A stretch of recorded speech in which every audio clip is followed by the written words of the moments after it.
মুর্শিদাবাদের দৌলতাবাদ থানা ডিএলএড কলেজের 50 জন ছাত্রছাত্রী রেজিস্ট্রেশন না পেয়ে পরীক্ষায় বসতে পারেনি। এমন ঘটনায় ক্ষুব্ধ সকল ছাত্রছাত্রীরা। রবিবার 50 জন ছাত্রছাত্রী মিলে কলেজে বিক্ষোভ দেখায়। অভিযোগ, কলেজ কর্তৃপক্ষ টাকা নিয়ে আত্মসমর্পণ করছে। কলেজের তালা বন্ধ, কারোর সঙ্গে দেখা হচ্ছে না। অবিলম্বে এই সমস্যার সমাধান করে পুনরায় পরীক্ষায় বসতে দেওয়ার আর্জি কলেজ ছাত্রছাত্রীদের। মুর্শিদাবাদের দৌলতাবাদ থানার ডিএলএড কলেজের 50 জন ছাত্রছাত্রী রেজিস্ট্রেশন না পেয়ে পরীক্ষায় বসতে না পারায় রবিবার বিক্ষোভ দেখায় ছাত্রছাত্রীরা। ছাত্রছাত্রীদের অভিযোগ, কলেজ কর্তৃপক্ষ টাকা নিয়ে তারা আত্মসমর্পণ করেছে এবং পালিয়ে বেড়াচ্ছেন। কলেজে গেলে কারোর সঙ্গে দেখা হচ্ছে না। কলেজে তালা বন্ধ। একই মালিকের দুটো কলেজ, বিএড এবং ডিএলএড কলেজ। যে আমরা 16-18 ব্যাচের স্টুডেন্ট, তো আমরা 50 জন টোটাল স্টুডেন্ট, তো কারোরই রেজিস্ট্রেশন এবং অ্যাডমিট ফর্ম ফিল আপ কিছুই হয়নি। আমাদের এক্সাম গতকাল অলরেডি শেষ হয়ে গেছে, আমরা এক্সামে বসতে পারিনি, তাই নিয়ে আমাদের কলেজে বিক্ষোভ। টাকা যতটা পেমেন্ট দেওয়া সব দিয়েছি, টোটাল আমার 31,000 টাকা দেওয়া হয়েছে। আরও সবাই কেউ 40,000, কেউ 35,000 এভাবে দিয়ে দিয়েছে। ইভেন আমাদের যা প্রয়োজনীয় টাকা তার থেকেও বেশি টাকা নিয়েছে 10,000 টাকা করে রেজিস্ট্রেশন হবে বলে, কিন্তু তবুও আজ পর্যন্ত আমাদের রেজিস্ট্রেশন হয়নি। এমনকি পরীক্ষার আগের দিন সন্ধ্যে 5টার সময় আমাদেরকে জানানো হচ্ছে যে তোমাদের রেজিস্ট্রেশন হয়নি বা তোমরা পরীক্ষায় বসতে পাবে না। তার আগে পর্যন্ত আমাদেরকে আশ্বাস দিয়ে আসছে যে তোমরা পরীক্ষা দিতে পারবে এবং বসতে কথা বলছে। ফোনে কাউকে বলছে যে না, তোমরা নতুন করে স্পেশালভাবে পরীক্ষা দিতে পারবে, তোমাদের ব্যবস্থা হচ্ছে, কোর্টে এরকম পাস হয়েছে, এসব আমাদেরকে প্রতিনিয়ত বলেই আসছে। ছাত্রছাত্রীরা দৌলতাবাদ থানায় লিখিত অভিযোগ জানিয়েছে। ওসিডিএম এর কাছেও এই সমস্যার সমাধানের জন্য যাওয়া হয়েছিল, কিন্তু কোনো সুরাহা হয়নি। মুখ্যমন্ত্রী মমতা ব্যানার্জির কাছে এই সমস্যার সমাধানের জন্য লিখিত অভিযোগ দায়ের করা হয়েছে।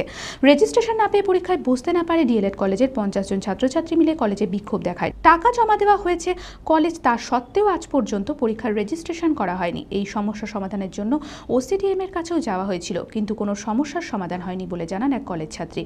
এই জন্য আমরা এই সমস্যায় পড়ে আমরা ওসির কাছে গিয়েছিলাম, ডিএম এর কাছে গিয়েছিলাম, এসআই, এসডিও সবার সঙ্গে আমরা যোগাযোগ করেছি।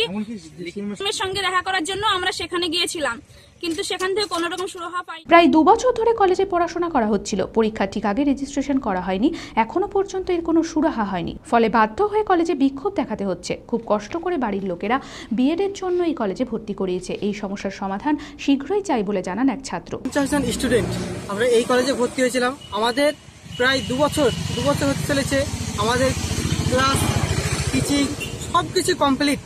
এই মুহূর্তে আমাদের পরীক্ষার সময় 1 মাস আগে আমাদের রেজিস্ট্রেশন ফর্মের জন্য জানানো হচ্ছে, ওরা বলছে হবে হবে হবে কলেজ কর্তৃপক্ষ, কিন্তু পরীক্ষার আগের দিন পর্যন্ত আমাদের মিথ্যে কথা, মিথ্যে প্রতিশ্রুতি দিয়ে আমাদের একইভাবে সেই মিথ্যে কথা এখনো বলে চলেছে যে তোমাদের পরীক্ষা এখনো বলছে হবে। পরীক্ষা আমাদের অলরেডি কমপ্লিট হয়ে গেল, আর আমাদেরকে এখনো পর্যন্ত মিথ্যে করে বলছে যে না, তোমাদের স্পেশালিস্ট ভাবে পরীক্ষা দেওয়ানো হবে। এই যে আমরা খুব দরিদ্র, অসহায়, কত কষ্ট করে আমাদের বাবা মা আশা করে এই এত টাকা খরচ করে আমাদেরকে পড়াশোনা করাচ্ছে, আর এইভাবে আমাদের জীবনটা, লাইফটা নিয়ে তারা খেলনা খেলছে। আমাদের এর একটা বিচার চাই। 2014 সাল থেকে এখনো পর্যন্ত এই কলেজ রানিং। বিএড কলেজের এক শিক্ষক জানান, কলেজ কর্তৃপক্ষ হাইকোর্টে কেস করেছেন, তাতে নাকি কিছুদিনের মধ্যেই ভালো রেজাল্ট হবে বলে আশাবাদী।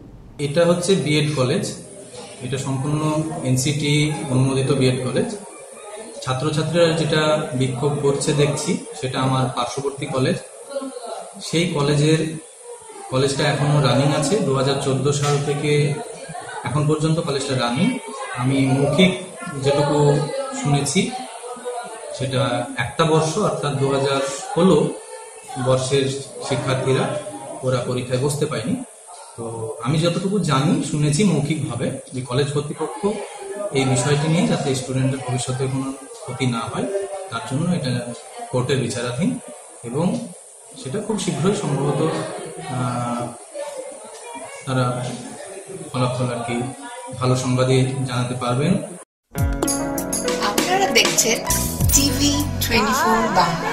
TV24 বাংলার সমস্ত খবরের আপডেট পেতে ইউটিউবে সাবস্ক্রাইব করুন TV24 বাংলা চ্যানেলটিকে, এবং সাবস্ক্রাইবের পর অবশ্যই বেল আইকনটি একবার ক্লিক করুন। কমেন্টস আর শেয়ার করতে ভুলবেন না। TV24 বাংলা।